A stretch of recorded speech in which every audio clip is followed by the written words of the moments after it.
Today, we will be discussing the Cuban Missile Crisis of 1962. This crisis saw the Soviet Union place nuclear missiles in Cuba in response to the US having done the same in Turkey the previous year. The resulting nuclear standoff still remains to this day the closest that we've ever come to nuclear war. But first, some background. So, Cuba. For multiple centuries, it was a colony of the Spanish Empire, one of many that they had held in the Americas. However, by the end of the 19th century, the Spanish Empire wasn't what it once was. In the wake of Napoleon, they had lost just about all of their American holdings, straight from Mexico to Argentina, and the economy was in shambles. And it was during this time that an independence movement in Cuba was really beginning to pick up some traction, and was actually doing rather well at fighting the Spanish. And since Cuba was right on the back doorstep of the US, they took quite an interest in this. And so therefore, in order to ensure peace and stability in the region and secure American business interests, they moved a warship down into Havana Harbor, Havana being the capital city of Cuba, this warship being the USS Maine. And it was down there to keep an eye on things, and while it was down there, the Maine sort of exploded and sank in the harbour. Now, this was almost certainly just a boiler explosion. However, the Americans quickly blamed it on Spain and used it as a pretext to go ahead with the Spanish-American War of 1898, which saw Spain get quickly defeated by the American forces, which saw America take the Spanish Philippines as a colony and saw Cuba declare its independence, except as an effective American puppet state. It's basically under the near total control of the US, under heavy economic influence from the US, and even leasing the Cuban territory of Guantanamo Bay to the US. And this American influence continued to grow and spread. Cuba remained rather poor. In the 1940s, the democratically elected Cuban government was overthrown by General Fulgencio Batista, who became an American-backed dictator over the island. And he continued to rule for over a decade. However, he wasn't exactly very popular, and nor were the Americans. And so this led to a growing communist movement on the island, which sought to reaffirm Cuban independence from American influence. Now, this Cuban revolution, this Cuban communist movement, would quickly see itself being led by this man, Fidel Castro, and by 1958 they would end up proving themselves victorious over Batista's forces, forcing him and his men out of the island into exile in the US, and establishing a communist republic in Cuba.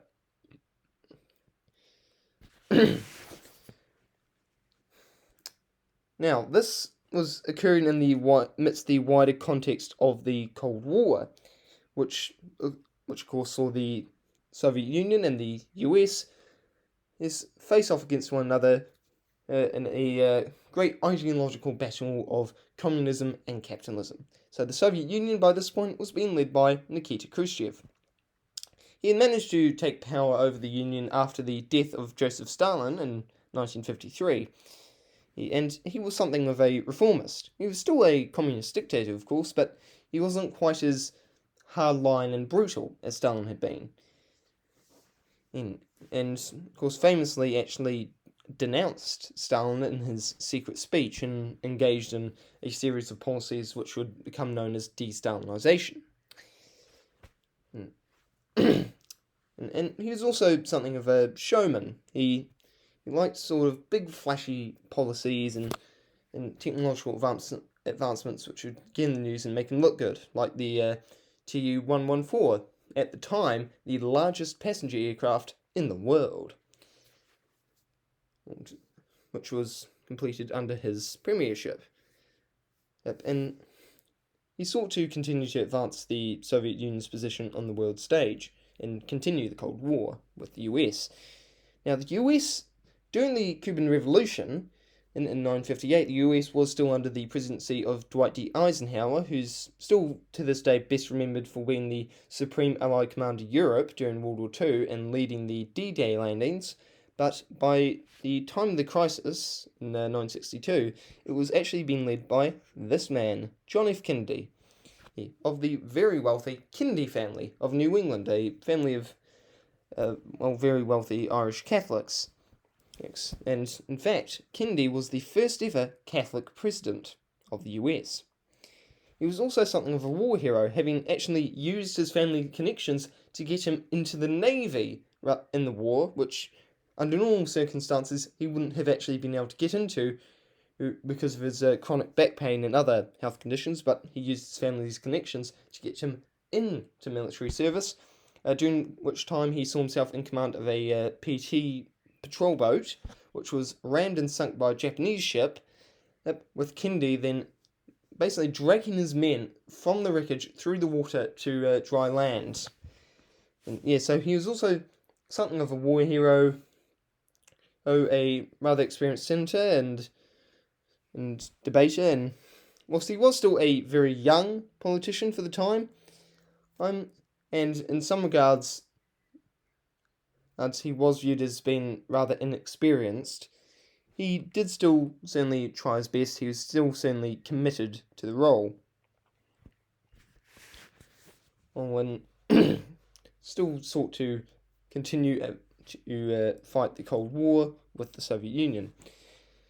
And you see, he started off his presidency with trying to deal with Cuba. Now, this operation was planned under Eisenhower but carried out under Kennedy, and it was also largely headed up by the Central Intelligence Agency, or the CIA. And this operation sought to use the Cuban exiles that had fled to the US with General Batista, and basically the plan was that they'd ship them over to Cuba and land them in the Bay of Pigs area, from where they would then push inland, and then the very notion of being invaded by the exiles from the old government would therefore cause the Cuban people to rise up in revolt against Castro. Yeah, it was an abysmal failure. So this was due to a number of reasons. First of all, the exiles were in rather small numbers, is attacking what was at this point hostile territory. Castro was already quite popular, and him winning out over this invasion just made him more so. And also the US had failed to really provide much in the way of air support to the invasion, so they were sort of on their own. So in the end, it was just a major embarrassment for everyone involved, apart from Castro. But it still made Castro decide that Cuba would need allies, foreign connections, in order to continue to survive any further American onslaughts. And so therefore, the Bay of Pigs invasion pushed Cuba closer towards the Soviets. And you see, this is important as during this time, the Cold War was going on, and the Cold War was, of course, characterized by one particular weapon, the nuclear bomb. Now, of course, originally, back when it was first dropped on Hiroshima and Nagasaki in 1945, it was just delivered by a bomber plane, which would take multiple hours to reach its destination and could be shot down. However, by the 60s, nuclear technology had very much advanced, and now the name of the game was Intercontinental Ballistic Missile, or ICBM. Now, these ICBMs had far greater range, but also, more importantly, far greater speed, meaning that you could launch one and it would reach its target within mere minutes. And so therefore, by positioning it close to your enemy and launching it, they would physically have no time to respond. And thus, the US carried out that policy, first moving missiles into Britain in 1959, and then moving their Jupiter missiles, the then current model of ICBM in use by the US, into Turkey in 1961.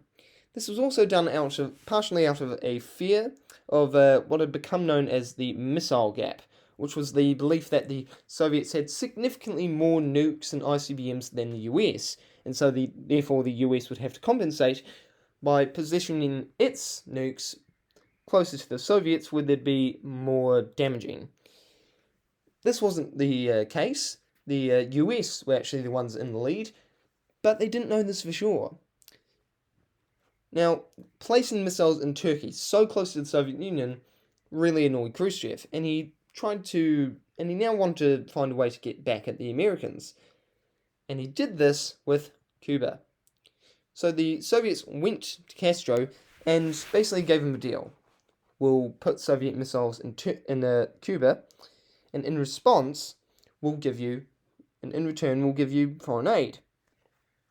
And so, of course, Castro accepted this deal, and so the Soviet missiles were shipped in secretly and began to be set up in Cuba. This was quickly discovered by American U-2 spy planes, which fly at incredibly high altitudes and take very high quality, well, for the time at least, very high quality photos of what's going on at the ground.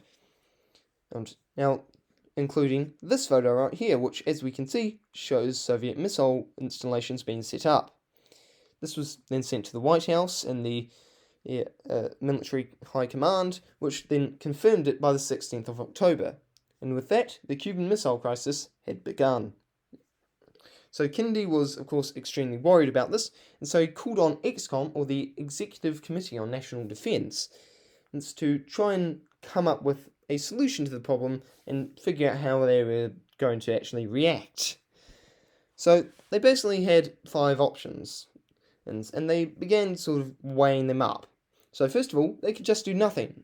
After all, they had already put missiles in Turkey. This was just the Soviets getting back at them. And so long as no one launched, it wouldn't matter. And if anyone did launch, they probably wouldn't be alive to matter anyway. So, what's the big deal? But this would come off as weak, indecisive, and make it look like the government wasn't really trying to combat communism, which just simply wasn't a good look for the time. So 2, they could try just diplomacy, reach out to the Soviets, try and hash out some sort of deal. Then they could try an airstrike or even an all-out invasion of Cuba, because that went so well the first time. And the invasion/airstrike option, this was favoured by the Joint Chiefs of Staff, the heads of America's military, who saw Cuba as sort of a communist stain on America and on the Americas, and wanted to remove that stain through an invasion, and also sort of wanted to get revenge for Bay of Pigs. However, such an invasion would have almost certainly triggered a wider war, and those missiles would have been launched before the US would really have any way of dealing with it. So that was out of the question.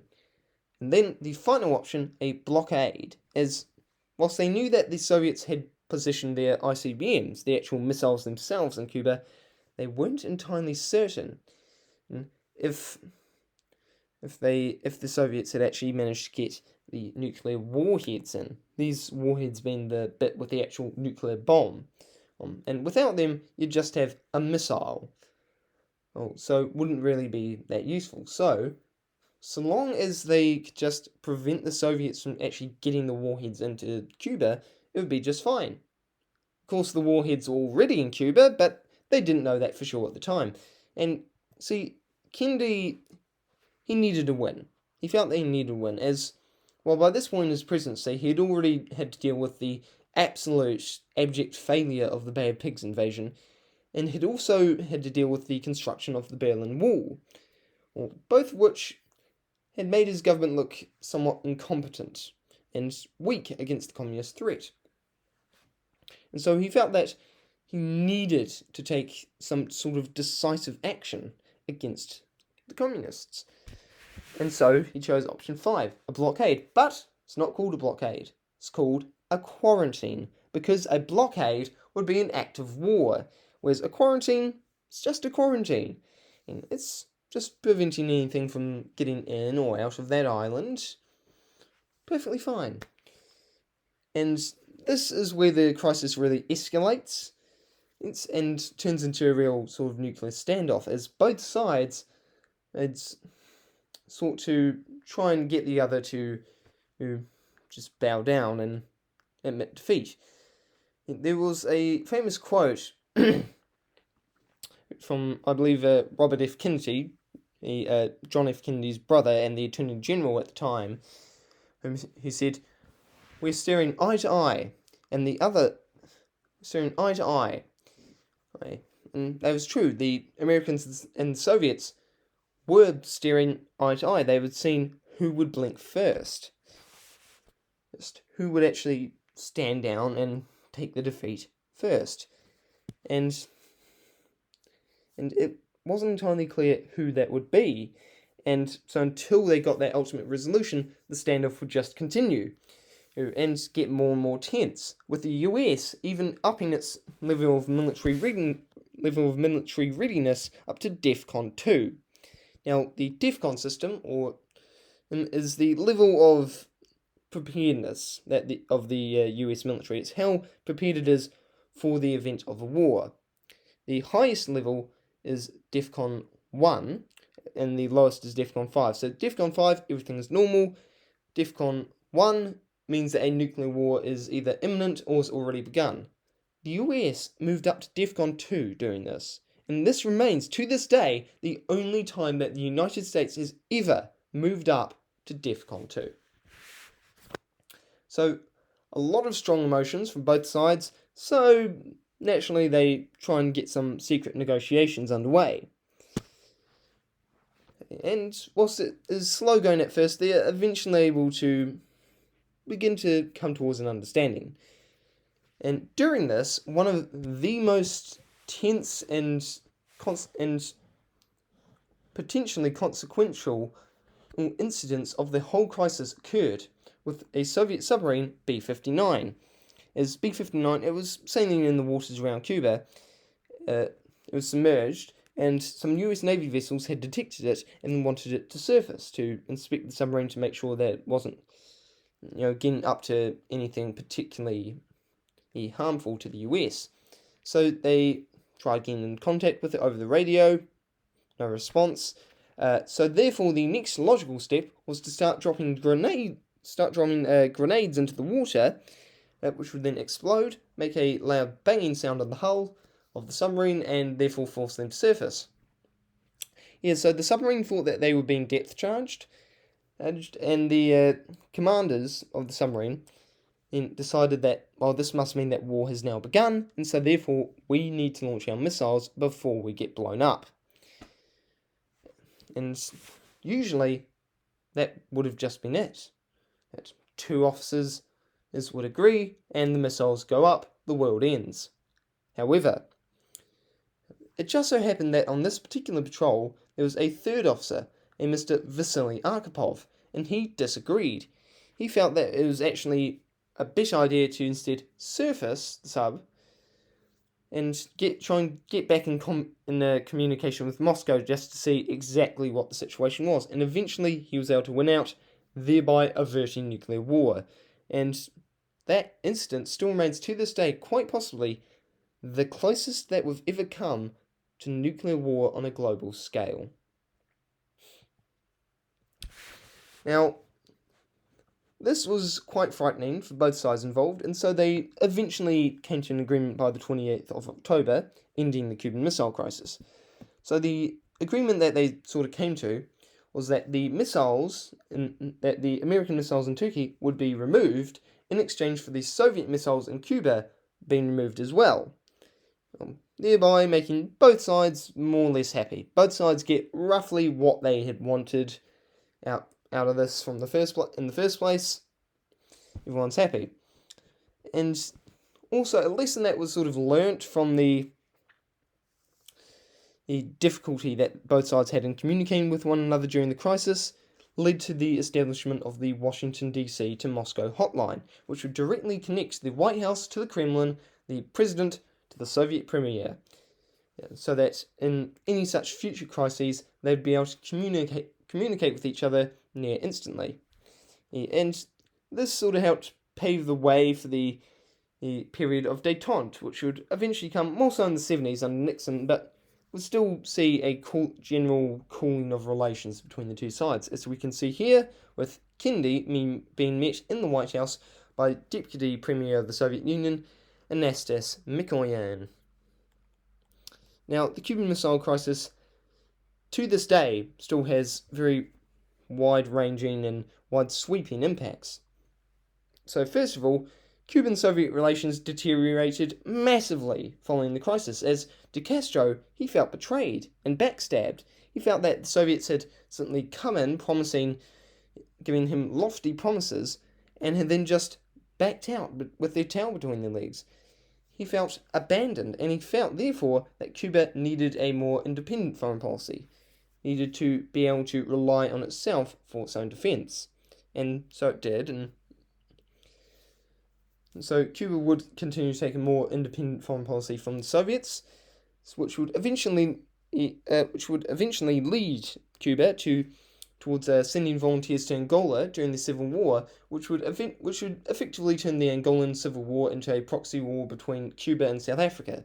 Meanwhile, Kennedy, he came out of the crisis victorious, or at least that's how it felt to the American people, as the actual full extent of the negotiations and what they had actually agreed to didn't become clear until a bit later on.